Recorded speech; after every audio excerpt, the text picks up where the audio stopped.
My name is Nadine Thorne, and I hold the rank of Major General in the United States Army. But to my family, I've never been anything more than an inconvenience in uniform. They didn't see a daughter who served her country or a sister who rose through the ranks in war zones half a world away. They just saw someone who refused to stay small and silence someone who didn't play by the family's rules. I hadn't spoken to my mother or sister in almost a decade. Not since the funeral. Not since they let me stand in the back, in full dress uniform, while they posed for photos at my father's casket like it was a family brunch. I'd stopped trying after that. No phone calls, no visits, just the silence we all seemed to prefer. Then, 2 weeks ago, a wedding invitation showed up on my desk at the Pentagon. A clean white envelope with my name printed in full. Nadine Thorne, no rank, no recognition. Just the name they still used when they wanted me reduced.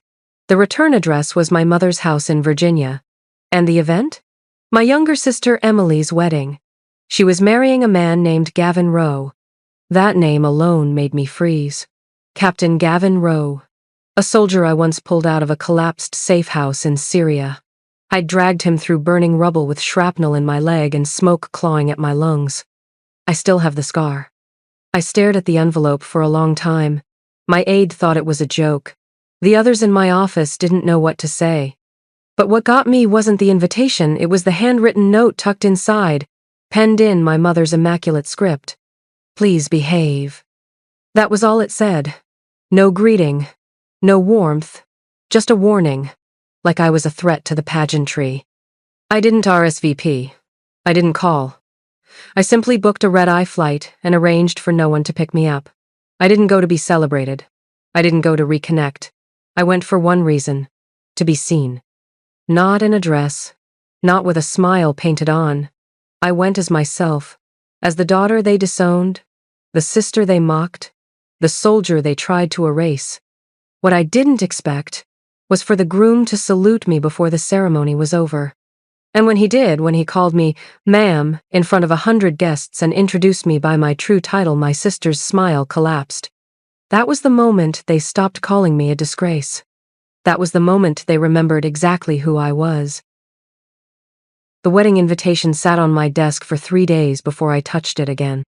There was something surgical about how they had written my name, Nadine Thorne. No rank, no title, like a paper cut from the past. Not even a "with love" or "we hope you'll attend." Just that terse note from my mother. Please behave. That's what she always said when she didn't want me to speak. The office was quiet that evening. Most of the brass had already left for the night. I stood by the window of my quarters overlooking the Potomac, dress uniform pressed and hanging like a memory in the corner. The hum of fluorescent light buzzed behind me. It was the kind of night where even the air felt expectant. That's when General Simmons knocked 2 sharp raps. Then he entered without waiting. He never waited. He was the closest thing I had to family in this line of work, and he'd seen me through enough campaigns to know when something was eating at me. He glanced at the envelope on my desk. Of course, he already knew. You going? He asked, tone neutral. I haven't decided. He took a seat, resting one leg over the other, fingers steepled under his chin. Your sister? I nodded. The one marrying Rowe? Another nod. Simmons let out a soft whistle. He was the one you pulled from the rubble. Had half a beam pinning his leg. Hell of a rescue. I remember. My voice was flat. I still have the scar. There was a pause between us, but it wasn't uncomfortable. It was the kind of silence military people understand, where everything worth saying doesn't need to be spoken aloud. You really thinking of going? He asked again. More softly this time. I didn't look at him. I just said, I don't know what they expect. An apology? A smile? Maybe just my quiet compliance. He leaned forward. Then don't give them any of it. Go because you choose to.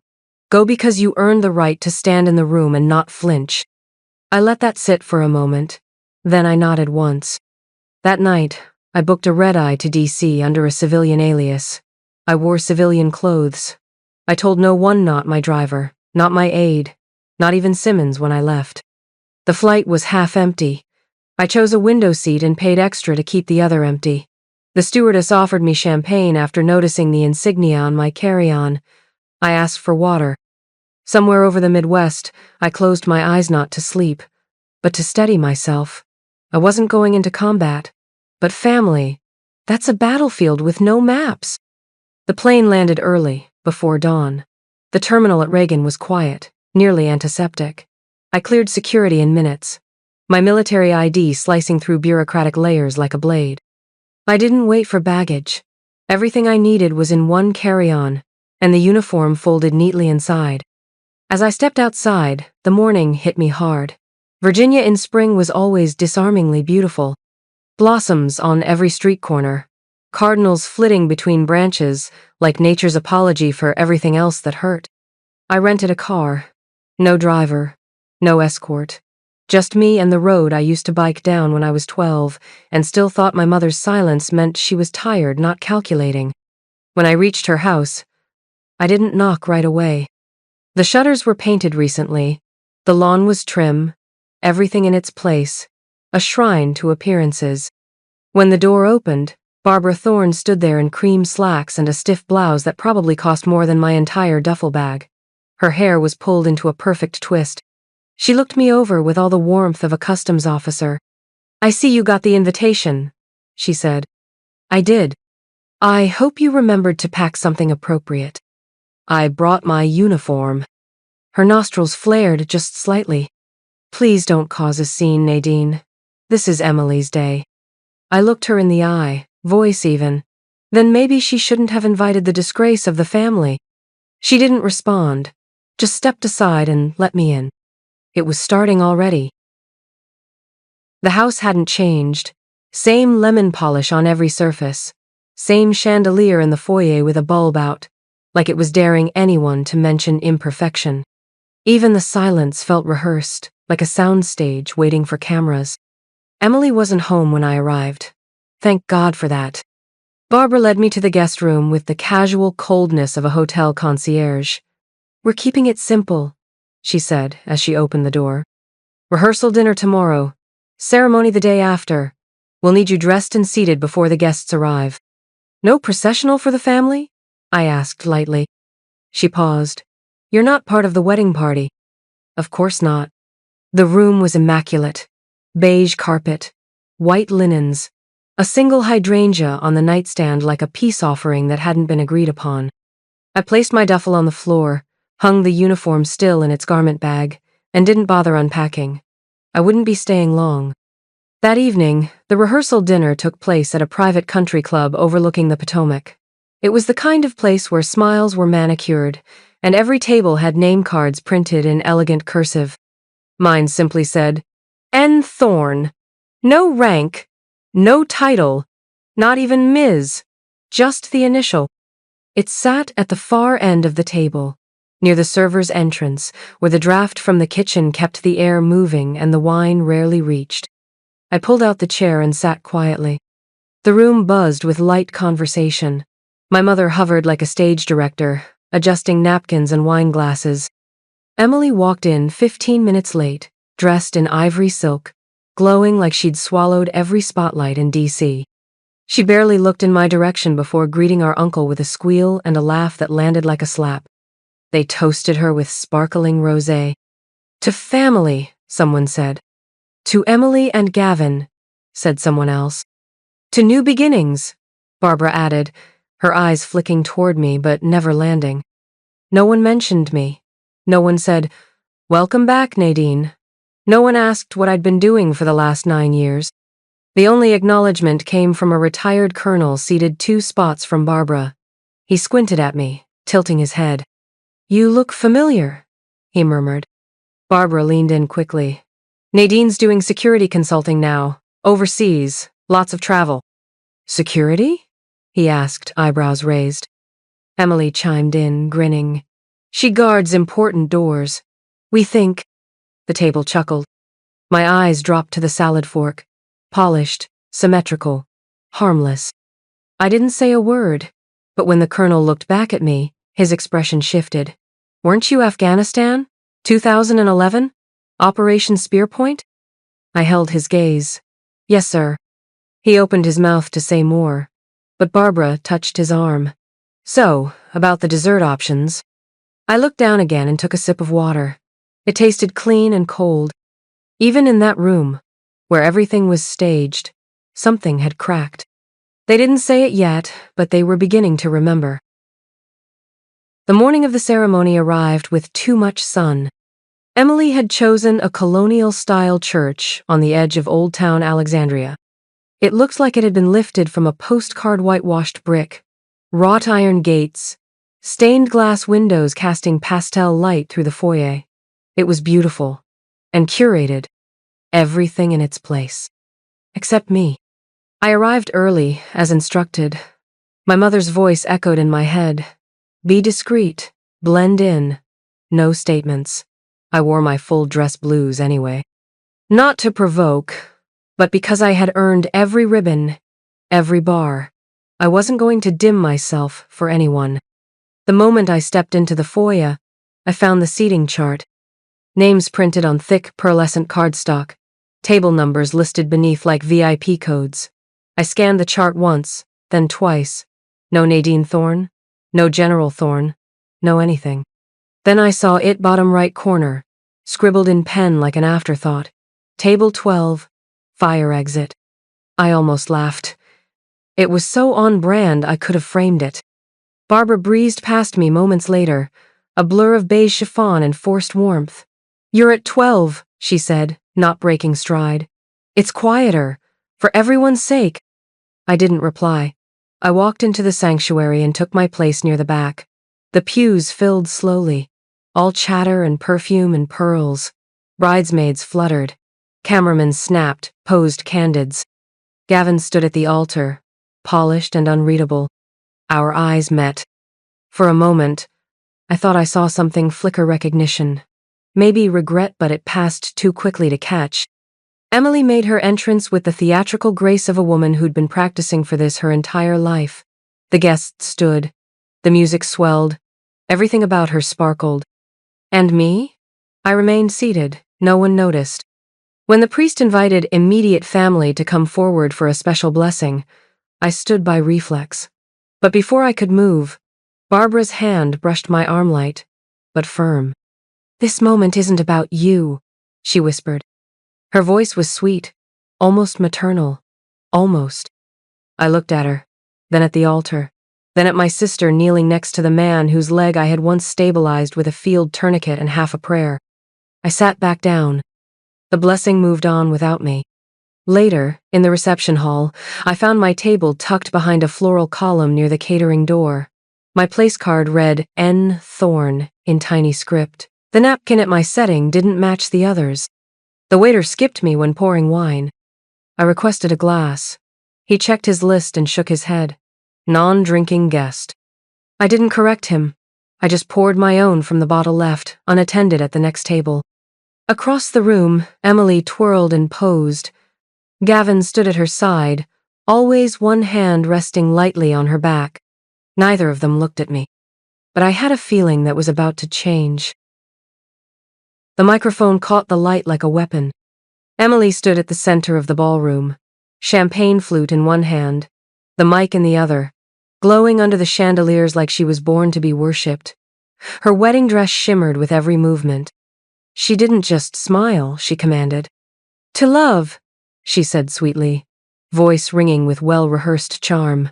To family, to loyalty. She paused, let the words linger.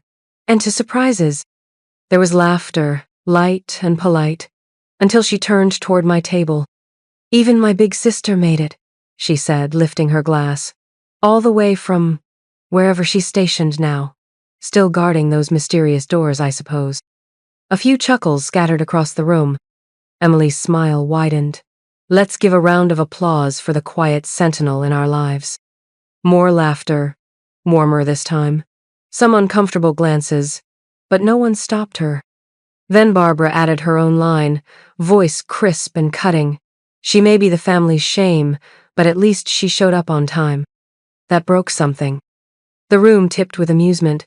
I rose not fast, not flustered, just deliberately, like a tide that had been waiting. Conversations cut off mid-sentence. Wine glasses stilled. Emily tilted her head. Oh, come on. It's a joke. Lighten up, Nadine. You always took everything so seriously. Before I could respond, Gavin moved. He stepped forward, quietly, steadily, through the sea of tables and startled guests. Every photographer turned, every breath held. He reached me and stopped one pace away. Then, with full precision, he saluted. A crisp, formal, military salute, not to a sibling, not to a guest, but to a commanding officer. "Ma'am," he said, voice clear. "Please forgive my wife." He turned to face the room. "This is Major General Nadine Thornamy, former commanding officer. She didn't just serve. She saved my life." Gasps rippled, audible, tangible, like the whole ballroom forgot its own script. Emily's hand trembled. The microphone slipped from her fingers and struck the floor with a flat, echoing thud. She collapsed into a chair, face drained of color. Barbara stood, but no words came, just a broken whisper of my name. And me? I didn't blink. They didn't speak, not because they didn't want to, but because any word now would confirm what they had done. I stood quietly, Gavin still beside me, his hand now lowered to his side. His spine remained straight. The weight of the moment didn't need amplification. It pressed into every guest, into the folded linens, into the champagne that no one dared sip. Then came the second shock. From table 2, near the orchestra, an older man rose. Colonel Rourke, retired. He had commanded the 87th Infantry the year I joined. He saluted. Then another, a woman in navy blue. Her salute was slower, but no less deliberate. And a third, a former West Point instructor. One by one, they stood for me. Barbara looked around, desperate to reel the night back under control. "This isn't the time," she hissed, trembling. But no one was listening to her anymore. For the first time in years, I was no longer the shadow at the edge of their story. I was the axis around which it now turned. Later that evening, my mother pulled me aside in the lobby of the hotel. Her pearls were gone. Her lipstick faded, but the mask remained. "You certainly made your point," she said, trying to smile. I didn't answer. She folded her hands. "There's media interest. Some photos? Questions about your role? If you could give a short statement just to clarify, for the family's sake." I stared at her. "You want me to protect the image you built by cutting me out?" Her smile cracked. "We just weren't prepared. We didn't understand what your career meant." "No," I said. "You understood. You just didn't care." She looked down. "It wasn't personal. That's the problem. It should have been." She went quiet, but I didn't wait for an apology that wouldn't come. I turned to leave. "You could at least help us clear it up," she called after me. I paused in the doorway. "Barbara," I said softly, "I spent half my life shrinking to make room for your comfort. That era ends tonight." And I walked away, leaving behind the table I was never meant to sit at. 2 weeks after the wedding, I stood behind a podium beneath the Pentagon seal. No dress blues, no decorations, just a tailored suit and the truth I had carried in silence for far too long. "There are protocols for combat wounds," I said, "for grief, for trauma. But what do we offer those betrayed, not by enemies, but by their own families?" No one moved. I introduced the Sentinel Foundation, a national resource for service members targeted by internal sabotage. Not from across a battlefield, but from within kitchens and phone calls and living rooms, from siblings, spouses, parents. "Sometimes the injury is trust," I told them, "and we need to stop pretending those wounds don't count." I didn't name Emily. I didn't have to. The headlines filled in the blanks for me. I didn't correct them. Instead, I stepped away from public life. I retired quietly, bought a small home on the coast of Maine, and started painting again. No medals on the wall. Just a sea breeze, an old easel, and the version of myself no one ever tried to rewrite. One afternoon, a boy from the village came to deliver bread and asked, "Were you really a general?" I smiled. "Yes," I said. "But more importantly, I never stopped standing up for what mattered. He nodded and ran off before I could say more. Back inside, I sat at my desk and looked out over the Atlantic. The waves were constant, unbothered, free. My mother never apologized. My sister never reached out. But these days, when they say my name, they say it differently. They pause. They measure it. They say it with care. Not because they suddenly love me, but because now they know they can't erase me. And that is the quiet kind of justice I never needed to shout.